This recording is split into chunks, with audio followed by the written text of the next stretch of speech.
Okay.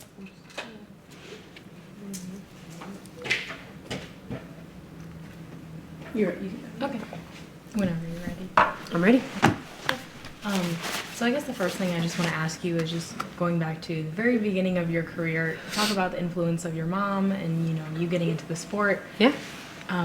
Let's go with that first. Sure. Yeah. So I started judo when I was 6. My mother actually took judo in college, and so when I was a little girl, I guess the story goes that I saw karate or something on TV, and I was like running around the house kicking stuff and like breaking stuff, and she was like, okay, we need to get some of this energy out. So she took me to the local dojo because she knew that judo was really good for self-defense.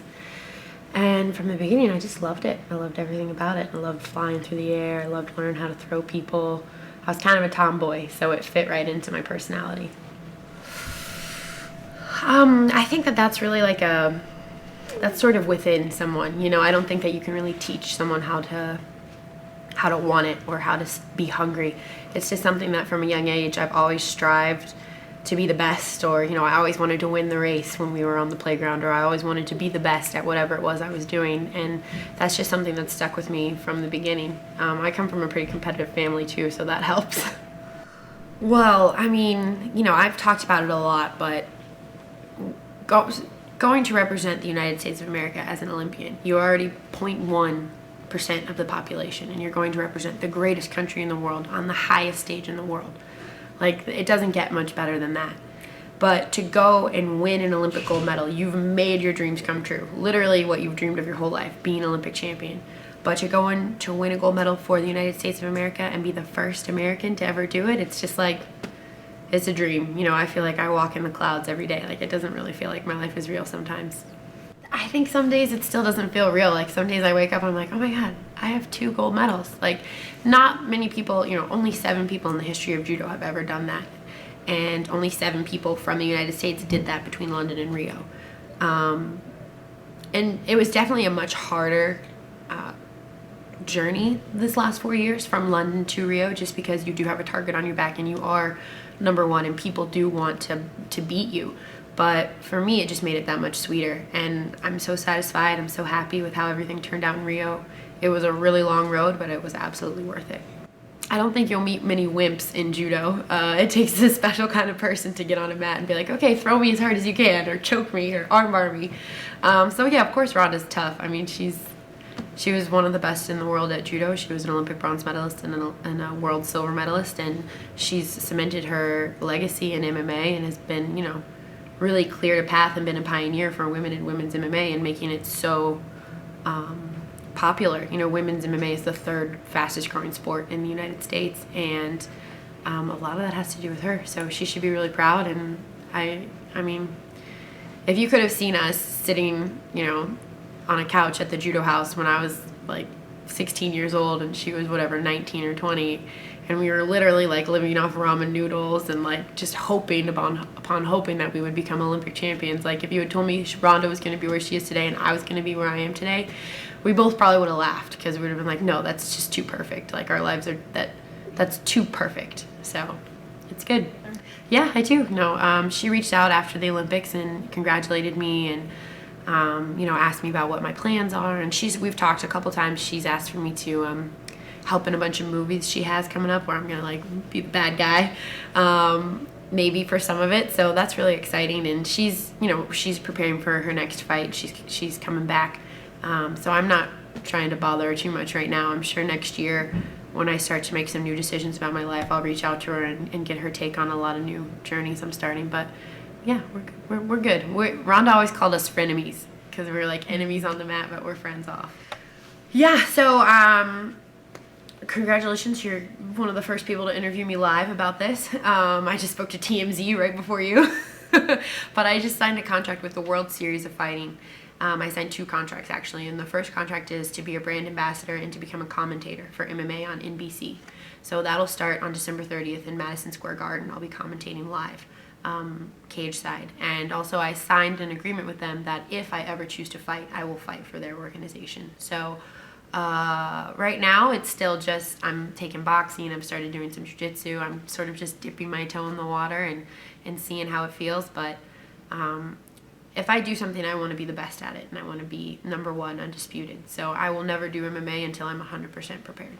Looking at 2020 Olympics? Most likely no. I haven't officially retired from the sport of judo. I'm still sort of like letting the dust settle after the post-Olympics, but it's really, really hard to do judo.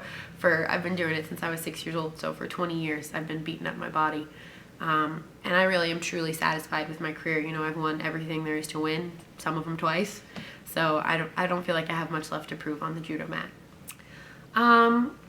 There are a bunch of different reasons behind my thought process for it. I think one is I love competing. You know, it's only been 2 months and I already miss the thrill of being on the highest stage in the world and fighting the best girls in the world. And I think I'm a fighter at heart, and it's really hard to let go of something once you have felt that feeling. Like, it's just the most natural high and the greatest high on earth to be the best in the world at what you do. And the other thing I really think about is, you know, the reach. I look at how Rhonda has become an icon for female and women empowerment. And I look at that and I see that, and there are a lot of things that I feel very passionately about and a lot of things that I want to say. And with an audience like MMA, I think I'll be able to have a bigger reach and be able to tell a lot more people my message. And you touched on, you know, your philosophy of empowering women and, you know, really giving people a sense of a strong suit within themselves. Yep. You obviously had a lot of struggles in your personal life. Yep. What gave you the strength during those times where there were plenty of times where you could have given up and dropped it all? Yeah. You know, really that, it's not really a testament to my character. I think it's a testament to the character of the people around me. You know, I was sexually abused by my first coach. It's no secret. I talk very openly and publicly about it. I'm going to talk about it tonight. But when something like that happens, the best thing that a survivor or you know, a victim who's trying to become a survivor can do is just surround themselves with great people. And my family has always been extremely supportive, and my new coaches and my new mentors and my teammates like Rhonda and some of the other kids were so supportive of me during that time. When there were, you know, on days when I wanted to quit, they wouldn't allow it to happen, and they believed in me before I ever believed in myself, and that gave me the courage to not just survive but to thrive. Yeah, you know, I mean, when I gave my victim impact statement, I was a 16-year-old girl, and I was terrified. You know, I couldn't even look at myself in the mirror. I was scared of my own shadow. But I'm a very different girl 10 years later, and I feel at peace with everything that's happened to me, and I feel like I've overcome it, and that it is something that happened to me, but it doesn't define who I am. Having said that, I think it's a really tough thing, and it's not easy by any means. You know, there are always going to be bad days, and there are always going to be moments where you feel those insecurities. You know, the funny thing about being a victim of something like that is I have no physical wounds, but I have scars inside, and those scars never leave you. No matter what you do, they never leave you. You can work hard, and you can believe in yourself, and you can overcome everything, and you can seek help and get healing and talk to therapists, but at the end of the day, you have to continuously strive to do that. It's not, I think if you ease up on it or you become lax, it's very easy to go back to that 16-year-old girl again. Very similar situations. Yep.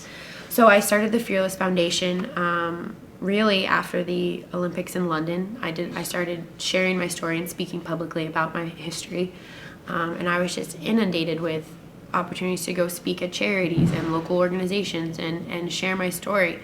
And one thing that I realized during all of these speeches and appearances was that there are so many great organizations, but they're on a very local and regional level. There is no big organization for survivors of sexual abuse.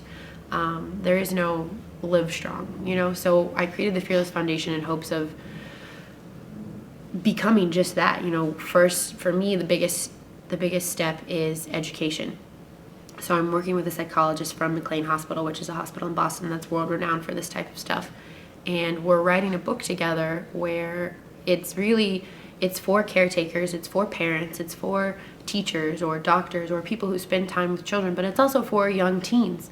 And we're using my story where they can read a chapter and they can see what grooming looks like. And then the psychologist writes a chapter and she explains what grooming actually is and what the process is. And then, I talk about what it's like to be in the silence and what it's like to feel alone and isolated. And then the psychologist explains all of that. So it's a very unique project, and I'm super excited about it. My goal is for it to be done by next year. And hopefully by August of next year, when school starts up again, I want it to be in the 7th grade health class curriculum. I want kids to have to read about it, and I want them to have to talk to their parents or guardians about it. Because that's the thing about sexual abuse, is it's very much, it thrives in the silence. When bystanders remain silent, when victims remain silent, when people who see something don't say something, that's where sexual abuse really can grow and have such big numbers. And if we start a conversation and we have America and we have all of our kids talking about it and realizing it's not such taboo, and you don't have to feel ashamed, and you don't have to feel guilty, and you don't have to feel scared, and you don't have to feel alone, then maybe that number won't be 1 in 6 boys and 1 in 4 girls. Maybe that number will come down a lot. So that's the first part of the foundation. I've got big plans for it, but that's the first. Obviously, like you said, you never wish this. You wouldn't wish this on my worst enemy. I wouldn't wish that. Having to overcome that, because there were days where I didn't think, I didn't want to live. But I truly believe everything happens for a reason. I believe that I have this story for a reason, and I've been given this platform of being Olympic champion for a reason, so that I can go out and make a difference in the world and try and change the world, or at least my small piece of it. Well, my personal motto and my foundation's motto is to really live fearlessly. And every day that I wake up, I try and be the best possible version of myself. And I believe that the people who are truly happy and truly successful in their lives are the people who do that. So my message to anyone, really, not just here, but especially here, because this is my hometown and I love it, is to live your life fearlessly and not be afraid to make mistakes, not be afraid to take big risks, and to live your life to the fullest, because we only get one shot. Is there anything else you want to add, Kayla? Go Buckeyes! Go H!